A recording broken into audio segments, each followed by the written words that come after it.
Sup, you beautiful bastards? Hope you're having a fantastic Tuesday. Welcome back to the Philip DeFranco Show, and let's just jump into it. And the first thing I want to talk about today is net neutrality. There were some yesterday that were asking why I didn't talk about this. Well, there are tons of people asking me why I didn't talk about a ton of stories, and that's because I'm trying to still talk about new news while still catching up on things last week. But let's talk about John Oliver, the FCC, and net neutrality. If you haven't heard about it yet, John Oliver, host of Last Week Tonight, he dedicated a large portion of his show to talk about net neutrality and the FCC. We've talked about it a lot in the past, but for those in the back, net neutrality is essentially a free and open and fair internet, one that enables access to all without favoring or blocking. It's the reason why you should be able to access YouTube just as fast as if you access one of their competitors. Without it, you could technically have a Comcast deciding, you know what, YouTube doesn't want to foot the bill for the, the really expensive fast road. Our users can get to our business associates website way faster. They're a video competitor to YouTube, and screw YouTube. YouTube gets the slow road. And that's where the FCC comes in, because existing FCC rules ban ISPs from blocking or throttling content. Also in 2015, the FCC identified internet services as a common carrier, as a regulatory designation known as Title II, which essentially means that it's a utility. And many who support net neutrality point to this, to Title II, as the way that the FCC can actually help net neutrality. It allows the FCC to enforce a set of rules that the ISPs have to follow. But now there's a new FCC chairman saying he wants to reverse the mistake of Title II, reclassify it as a Title I. FCC Chairman Ajit Pai saying, "The truth of the matter is we decided to abandon successful policies solely because of hypothetical harms and hysterical prophecies of doom." Before we move forward, just so you know where I stand on this, I believe that it should remain Title II, that it should remain as a utility. We need a free and open internet, and it boggles my mind that the FCC chairman could talk about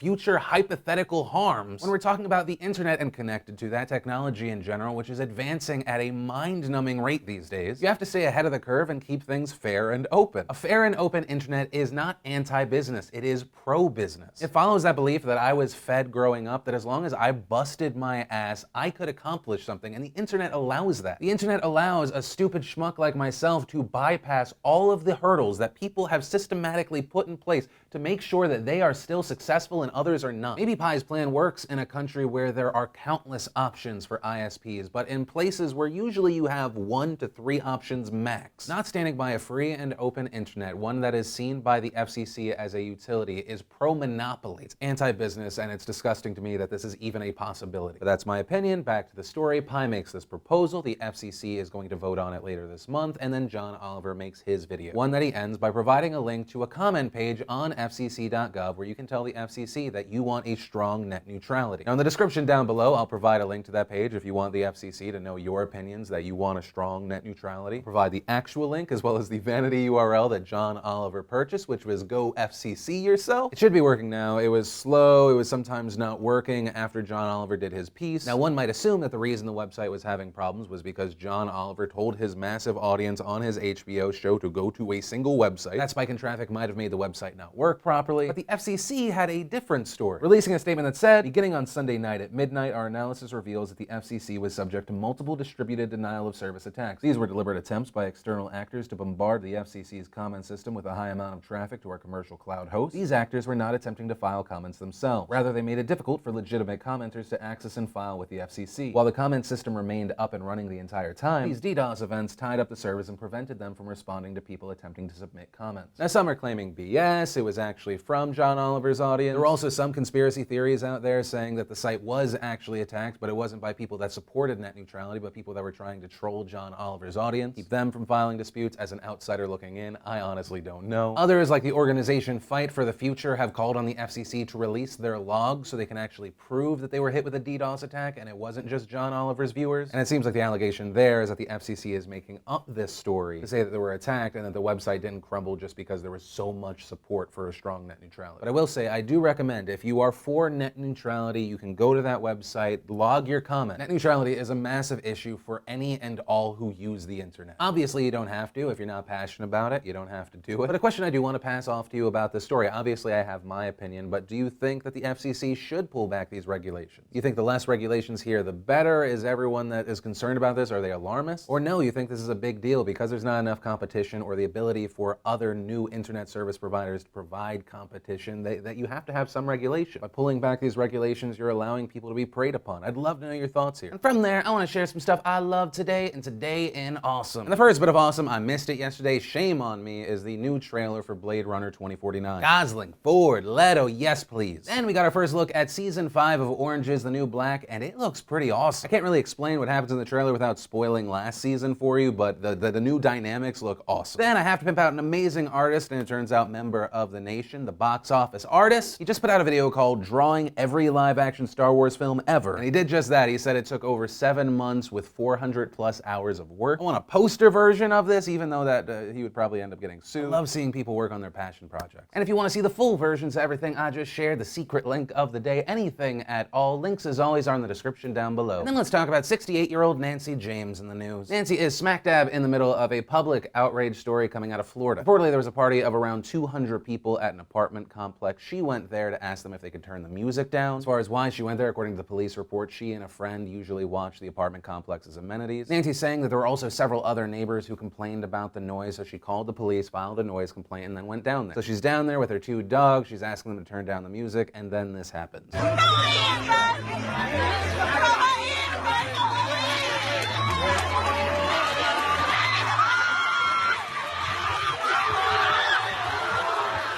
And it's the clips, it doesn't end there. It's not over yet.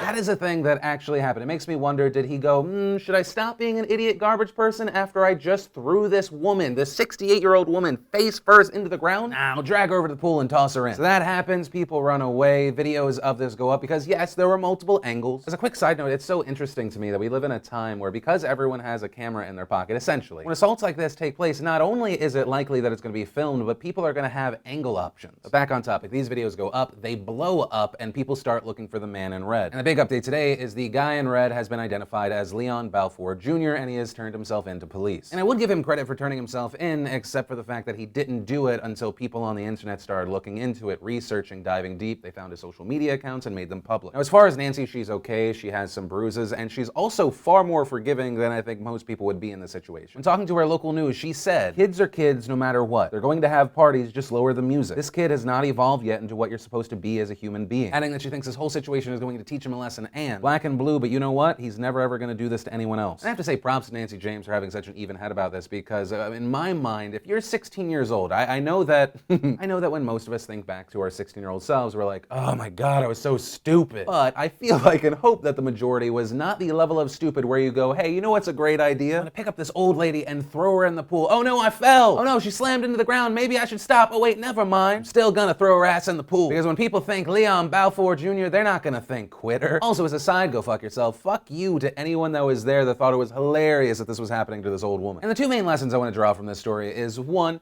maybe just don't be a shitty person. And 2, while there is this beautiful idea out there of like dance like no one's watching, when you're not dancing, act like there is a camera on you at all times. The best way to not be caught being a shitty person or being exposed as a shitty person is to not do shitty things. Just a thought. And then we have more news out of Florida, because apparently today is the Florida show. This time the story took place at a Fort Lauderdale airport where there was a massive fight, some calling it a riot. So the setup you need to know for this is for the past 7 days, Spirit Airlines has had to cancel around 300 flights. On Sunday alone, Spirit Airlines had to cancel 81 flights. That was around 17% of the flights they had scheduled for that day. And the airline's explanation for this is that it's the pilot's fault. A spokesman for Spirit Airlines saying, these pilots have put their quest for a new contract ahead of getting customers to their destinations and the safety of their fellow Spirit team members. The airline even filing a federal lawsuit where they claim the cancellations have been caused by pilot unavailability and is accusing the pilots union of orchestrating an unlawful slowdown. Although in response to that, the Airlines Pilot Association said, ALPA and Spirit pilots are continuing to do everything possible to help restore the company's operations, which have experienced significant problems over the past several days. So that gives you the backstory of why Spirit Airlines is having this problem, but let's go back to Fort Lauderdale. At Fort Lauderdale Hollywood International Airport, 11 Spirit Airlines flights were canceled and 26 were delayed. Not the best news to get late Monday night. And according to several passengers, there were already people waiting in line for Spirit Airlines to hopefully fix their situation. They're waiting a very long time, many people are not finding it helpful, and all of a sudden there is a new surge of angry passengers. So people are getting off the airplane, some of them are bypassing the line in general. there swarming the ticket counter. So then the police show up and it gets even crazier, and of course the phones come out. And from all this video that's been released, there have been people saying that the people in the video are being mistreated by police. Others pointing out there are people that look to be pushing the police officers, flailing their hands at them. Some are resisting arrest, and that's what we're seeing when they tumble over that rope. Now, from all of this, several people were detained at the airport, and 3 were charged with inciting a riot, disorderly conduct, trespassing. And actually with this story, I want to pass the question off to you. Who is in the wrong here? What is your takeaway? You need more footage before you condemn one or the other. I want to know what you think. I mean, my personal takeaway is I am just horrified by any large amount of people all congested together. I've always found that when that many people are together, it is emotions over logic. Like, I think I'm reasonable by myself, but if I was angry and then I was surrounded by hundreds of other angry people, I think I just revert to caveman. I'm not excusing anyone's actions, I'm just saying why I get scared with large groups of people like that. And that's actually where I'm gonna end today's show. And remember, if you liked this video, you like what I try and do on this channel, hit that like button. If you're new here, hit that subscribe button. Also, if you missed and want to catch up on yesterday's Philip DeFranco show, you can click or tap right there to watch that. If you want to see the studio reveal, it is still in the early days. Click or tap right there. My mouth just stopped working. But that said, of course, as always, my name's Philip DeFranco. You've just been filled in. I love yo faces, and I'll see you tomorrow.